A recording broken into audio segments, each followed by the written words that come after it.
Naam, sadakta mpenzi mtazamaji popote ulipo na karibu, na jinsi ilivyokuwa kawaida yetu, ungana nami kwa dakika 30 za habari zisizo kuaminika hapa nchini na vile vile nje ya nchi. Mimi ni Sadam Muballe.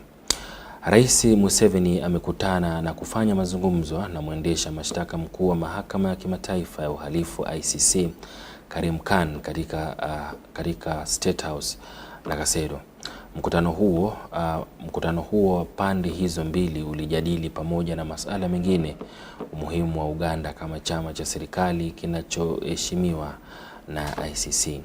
Khan alipongeza serikali ya Uganda kwa mchango wake mkubwa katika kukomesha uasi wa Lord's Resistance Army kaskazini mwa Uganda na uungaji mkono wake kwa ICC katika kuwafungulia mashtaka wahalifu wa kivita.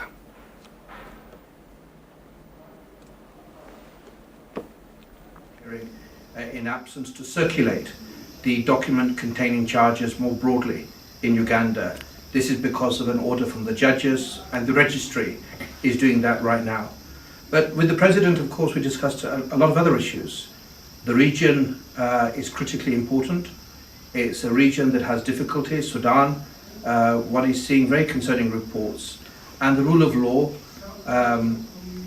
the ability to come together based upon common ground of humanity has never perhaps been as vivid or as such an imperative as it is now. And I was very grateful to have quite some time with the President, and he showed his knowledge of history, his understanding of the region.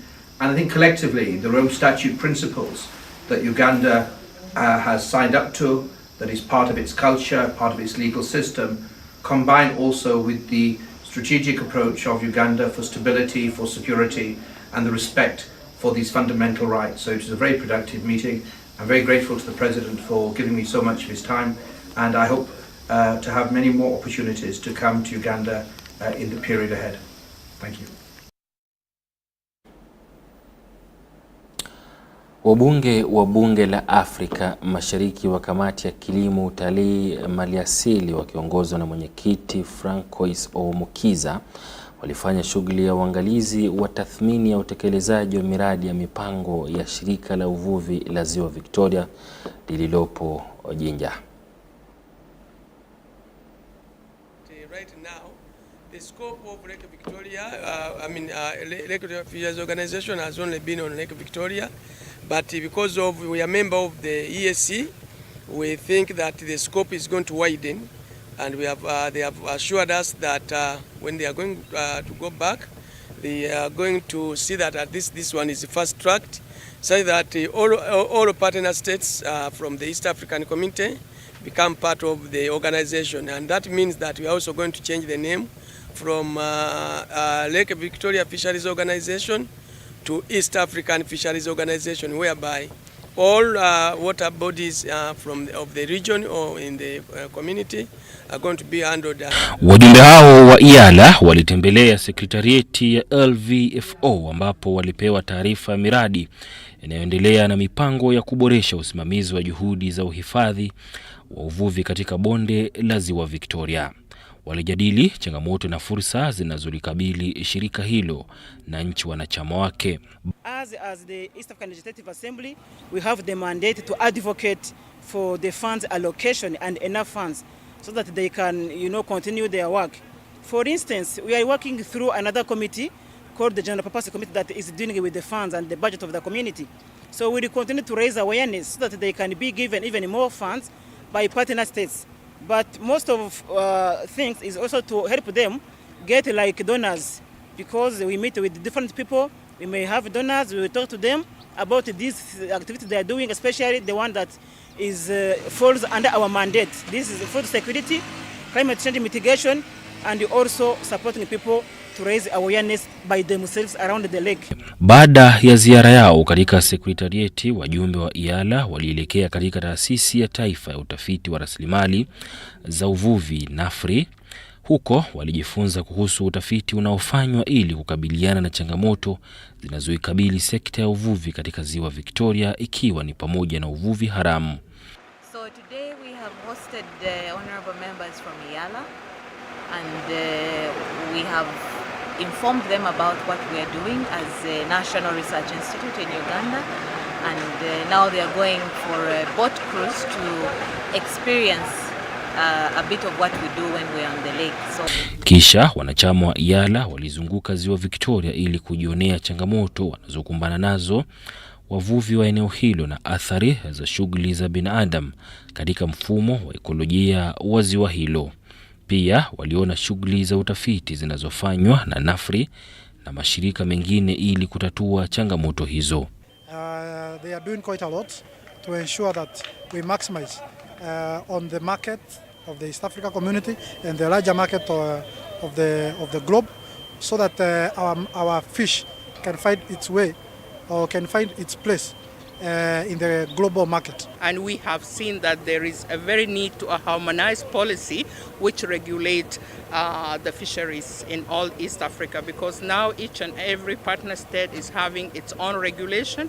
That policy is really needed, and I think IALA is going to work on this. Lake Victoria needs to be protected, especially the fish in the Lake Victoria needs to be protected against illegal fishing.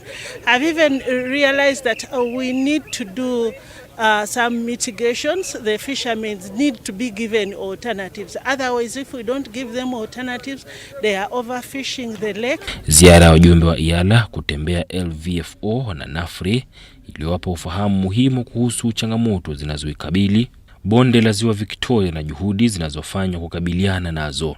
Inatarajiwa kuwa shughuli zao za usimamizi zitaanza kuboresha utekelezaji wa miradi na mipango inayolenga usimamizi na uhifadhi endelevu wa uvuvi katika ukanda huu.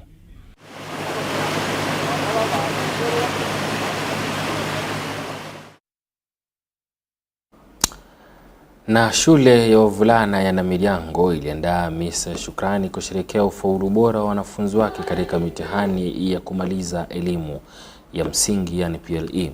Wageni wakuu walikuwa ni baadhi ya wanafunzi ambao sasa wako katika daraja la juu katika chuo cha Namiryango.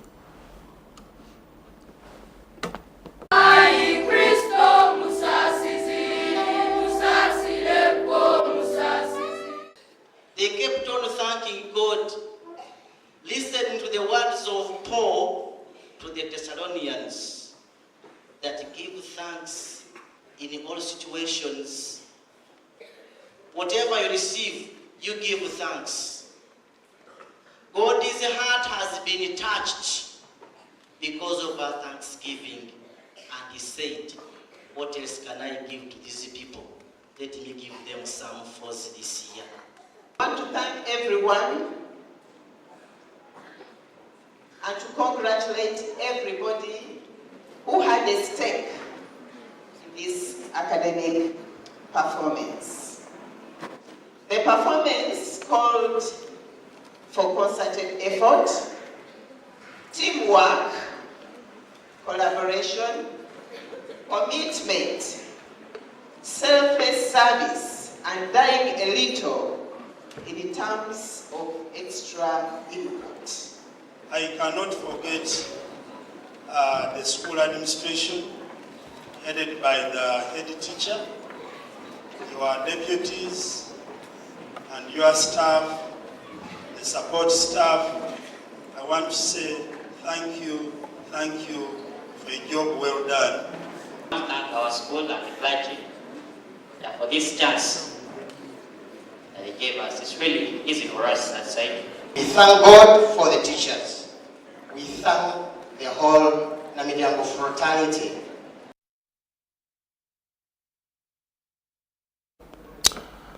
Na kwanza napiga funda la maji na kurejea na habari zaidi, usiondoke.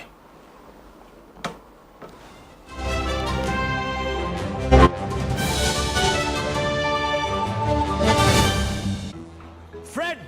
Osmosis. Freddy! Fred Dollar, my boss, CEO Inojo, the general of generals, the conqueror of conquerors, the first and the final, the sky above the skies, the promised land, the terms and the conditions, the international king crocodile, the source of the Nile. Ero sina sente. Mpora imitwala, biri njera kujuzawo kaduka kange.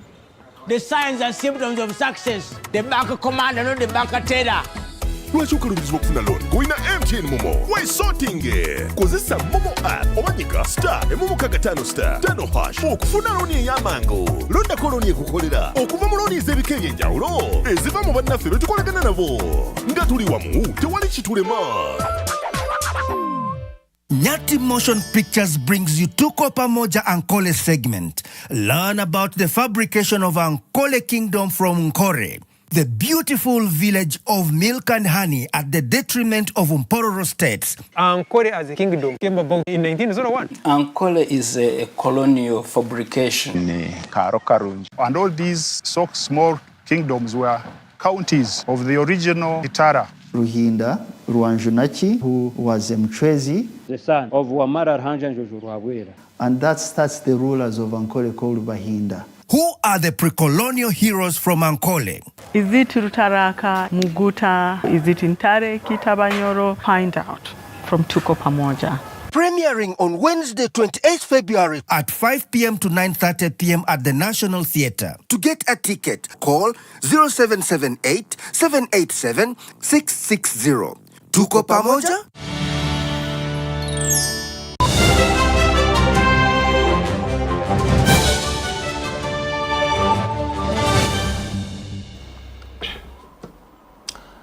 Na tukienda katika nchi ya Sudan ni kwamba shirika la chakula duniani WFP limeonya Jumatatu kwamba mzozo unaoendelea nchini Sudan unasababisha maelfu ya familia kukosewa na makazi na kwenda Chad na Sudan Kusini kila wiki, kukiwa na takriban watu milioni 25 wanaokabiliwa na njaa na utapiamlo uliokithiri.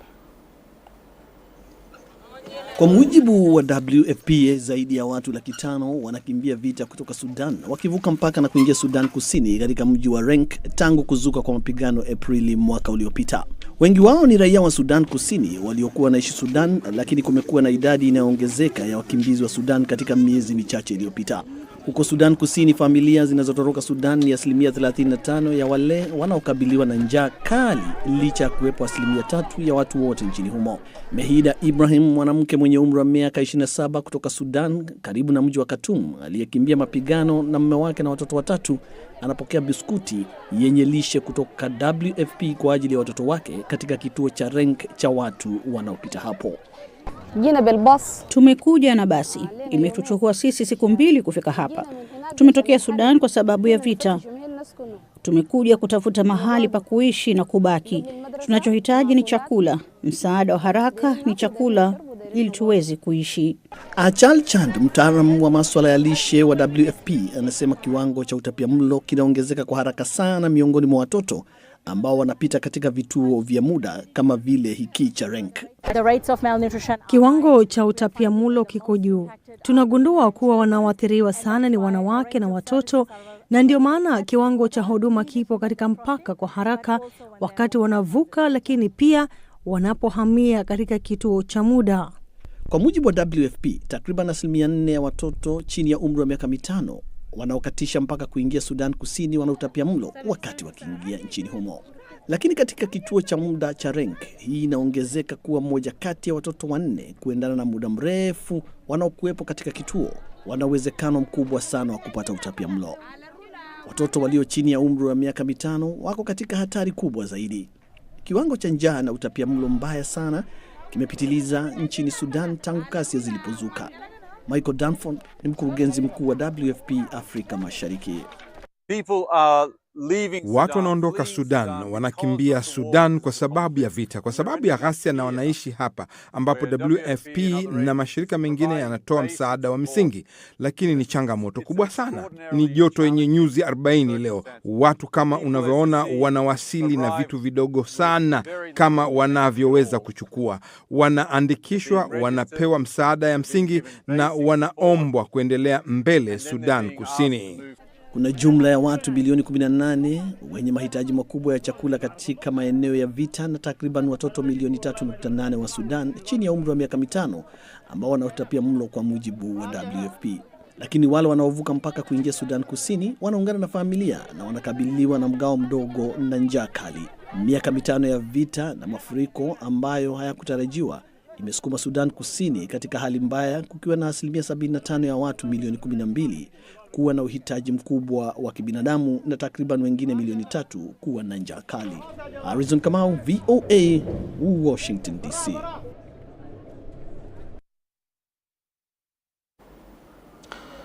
Kampuni ya Tree ya Tanzania inazalisha pikipiki za matairi matatu maarufu kama bajaji zinazotumia umeme, wakati kazi hiyo ikifanywa kwa sehemu kubwa na wanafunzi, hatua inayotajwa kuwa na tija katika kuwajenga uwezo na kutoa fursa za ajira kwenye sekta hiyo. Hii inaendelea kukua kwa sasa na ni jambo ambalo pia linakadiriwa kuongeza asilimia kubwa na kupunguza ni jambo ambalo linatarajiwa pia kupunguza maathari za tabia nchini humo. Hii ni pikipiki ya matairi matatu maarufu kwa jina la bajaji hapa Tanzania. Imezoeleka aina hii ya chombo hutumia petroli, lakini hapa katika taasisi ya teknolojia Dar es Salaam DIT, kampuni ya Tree inatengeneza bajaji hizi zinazotumia umeme. Erasto Kihonza ni mmoja wa mafundi katika karakana hii. Anasema kazi ya kuunda bajaji hizi kwa 100% inafanyika hapa, kuanzia kuunganisha vipuri hadi kufunga mifumo ya umeme katika bajaji. Moja, hizi battery ni special, tunatumia aina ya lithium battery ambazo zenyewe zinatumia voltage 75. Ni voltage 75 ambao kwa battery moja inaweza kutembea kilomita 50, ila mfumo wake ni battery mbili, ambao betri mbili zinaenda kwa kilomita 100, na hizo kilomita huwa baada ya kuisha betri inatakiwa ichajiwe kwa masaa mawili. Licha ya sifa yake katika utunzaji wa mazingira kutokana na kutumia umeme badala ya mafuta, Erasto anasema bajaji za aina hii zina gharama ndogo za uendeshaji ikilinganishwa na zile zinazotumia mafuta. Bajaji nzuri, kwanza haichafui mazingira, afu maintenance yake ya service ni ndogo kuliko bajaji zote. Sababu kiwango ambacho unatumia kwenye service ambayo utaweza kusema service kubwa huwezi ukagharimu zaidi ya 30,000. Kiwango cha 30,000 kushuka chini huwezi kufananisha na bajaji yoyote. Service ndogo ambayo utaweza kutumia ni 9,000 kila baada ya wiki 2. Kwa hiyo ni tofauti kabisa na bajaji nyingine. Bajaji hizi zinatumia betri na hivyo huhitaji kuchajiwa ili kuweza kupata nguvu ya kutembea, na hii ni mfano wa moja ya chaja za bajaji hizi ambazo zinapatikana katika baadhi ya maeneo hapa jijini Dar es Salaam ili kurahisisha matumizi kwa watumiaji wa bajaji hizi kuchaji. Kwa kutumia kadi hii, mwenye bajaji anakuja kuswipe hapa ili kuweza kuruhusu mfumo wa umeme kutoka na kuchaji bajaji yake. Edward George amefika hapa kwenye karakana kwa ajili ya kutengeneza bajaji yake. Amekuwa akiitumia kwa zaidi ya miaka 2 sasa. Anasema aina hii ya bajaji imemsaidia kupunguza gharama za uendeshaji, lakini kwake anaona changamoto bado ipo kwenye upande wa betri. Kumekuwa na shida kidogo kwenye chaji. Sometimes unaweza kaichaji kai inaonekana iko full, lakini the way unavyotumia inawahi kumalizika kabla ule muda uliokuwa umekusudia. Kama inavyotuambia au kama tunavyojua, inatakiwa ikiwa full utembelee kilomita 100, lakini sometimes hiyo kilomita 100 inakuwa haifiki. Hii ndio changamoto ya kwanza. Kwa hiyo tulikuwa tunashauri kama kuna uwezekano tuangaliwe au watuangalizie namna ya kuweza kutuwezesha kwenye betri. Kazi ya uzalishaji na matengenezo ya bajaji hizi inafanywa na vijana wa Kitanzania kwa sehemu kubwa.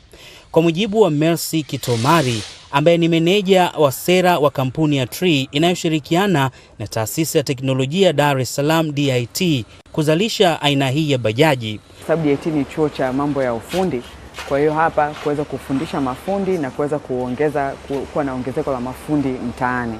Kwa hiyo ni kwa ajili ya chachu ya soko ya mafundi ambao wataweza kumudu, kujua na kutengeneza vifaa vya usafiri vinavyotumia umeme, haswa bajaji. Shaukat Ali Hussein ni mhandisi mkuu wa ufundi. Anasema hii ni fursa kwa vijana hawa, kwani ukuaji wa sekta hii ya vyombo vya usafiri vinavyotumia umeme inatoa uwanda mpana wa kujiajiri. These youth have these skills. Watakapokuwa na ujuzi, kwanza ni faida kwao kwa sababu wataamua kubobea katika ufundi wa kuanzisha bajaji, pikipiki na vingine. Hivyo kitu kizuri kwao kuweza kupata ujuzi wa vitu tofauti tofauti. Kwa sasa kuna vituo vitatu kwa ajili ya kuchaji bajaji hizi vinavyopatikana eneo la stendi ya mabasi ya Makumbusho, Upanga na Kariakoo hapa jijini Dar es Salaam, na mtumiaji ataweza kufanya hivyo kwa gharama ya shilingi 3,000 tu za Tanzania. Idi Wesu, Sauti ya Amerika, Dar es Salaam. Baada ya miaka mingi kulenga kwenye mafuta na gesi, mamlaka nchini Nigeria inachukua mtizamo mpya katika sekta ya uchimbaji madini kama sehemu yake ya mabadiliko ya kiuchumi. Lakini nchi inakabiliwa na uharibifu wa mazingira uliosababishwa na operesheni za zamani za uchimbaji madini na uchimbaji haramu ambao unaendelea nchini humo. Kati mwa Nigeria nayo ni Bati. Hii ni moja ya eneo kati ya mengi katika jimbo la Plateau ambako maelfu ya wenyeji wanajaribu kujipatia fedha za haraka kutokana na uchimbaji madini. Giangi anasema anajipatia kiasi cha dola 15 kwa wiki na ni bora kujitia katika hatari. Kama serikali haitaki tufanye hivi, basi watupatie chakula au kazi, kwa sababu hatuwezi kukunja mikono yetu na kukaa kuangalia. Unapoyapata madini, bati linaoshwa na kutengwa na mchanga. Halafu linapimwa, linanunuliwa, linayeyushwa na kuuzwa kwa makampuni makubwa ambayo huyatumia kwa ajili ya vifaa vya elektroniki. Nigeria ina akiba kubwa ya zaidi ya madini 40 tofauti kwa mujibu wa idara ya utafiti wa jiolojia, na serikali inataka kuongeza operesheni zake za uchimbaji madini. Lakini mkulima Emmanuel Simon anasema bado anaathiriwa kutokana na uchimbaji ambao waliufanya katika mkoa huo. Tangu tulipokuwa watoto tulianza uchimbaji madini ya bati katika kijiji chetu na kwenye shamba letu ambalo limeharibiwa. Hivi sasa hatuna tena shamba katika maeneo haya, na hata kama tungekuwa nalo tusingepata mavuno hata kama tungetumia mbolea kiasi gani. Visima vilichimbwa na mara nyingi havikuwa vikifunikwa, na mara nyingine viligeuka kuwa ni makorongo makubwa ambayo yalifanya shughuli za kilimo zisiwezekane. Madimbwi ambayo yaliachwa pia yalikuwa ni hatari kwa wenyeji, hasa watoto. Kati ya Septemba na Oktoba mwaka jana, zaidi ya watu 30 walifariki katika maeneo ya machimbo katika eneo hilo, kwa mujibu wa chama cha wachimbaji wazawa wa Plateau. Lakini mamlaka kama Peter Gom, kamishna wa mazingira, mabadiliko ya hali ya hewa na maendeleo ya madini katika jimbo la Plateau, anasema nchi inataka kuchukulia fursa ya mahitaji ya madini ya Nigeria. Kumekuwepo na kuibuka tena kwa uchimbaji madini ulimwenguni, sio tu Plateau. Mahitaji ya kimataifa yamepanda kutokana na madini haya ambayo yalitumiwa kutengeneza vitu vipya ambavyo tunavitumia katika dunia hivi leo, hasa kompyuta, simu, magari, betri na mengine mengi. Ndio maana tunaona hilo sana. Ni kama vile kukimbilia dhahabu. Kwa hiyo watu wengi wanakuja hapa.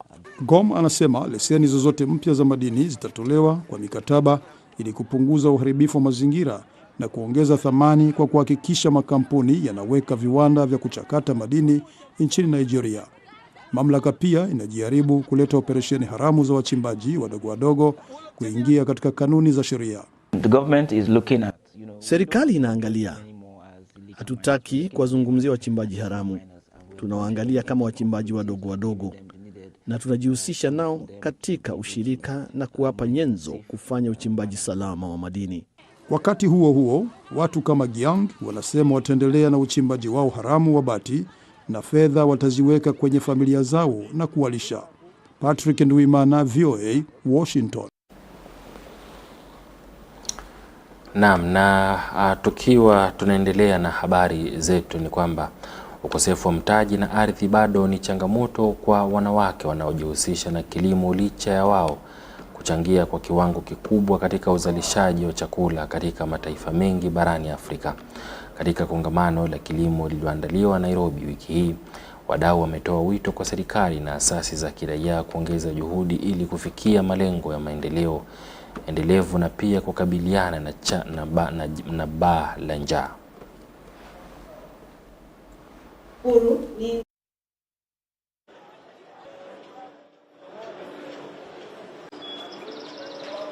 resistant crops. Juu kule kuna kiangazi iko juu kidogo. So ndio nikasema wacha nifanye mahindi na maharagwe juu hizo ni zile mimea ile iko na resistant kidogo. So imekuwa na challenges kidogo lakini tunaona serikali at least hizi inatupea subsidized fertilizer kwa ingali wanatupea ile synthetic. Na kwa muda unaona ile soil inapata acidity. So unaona tena mazao inaenda ikipunguka.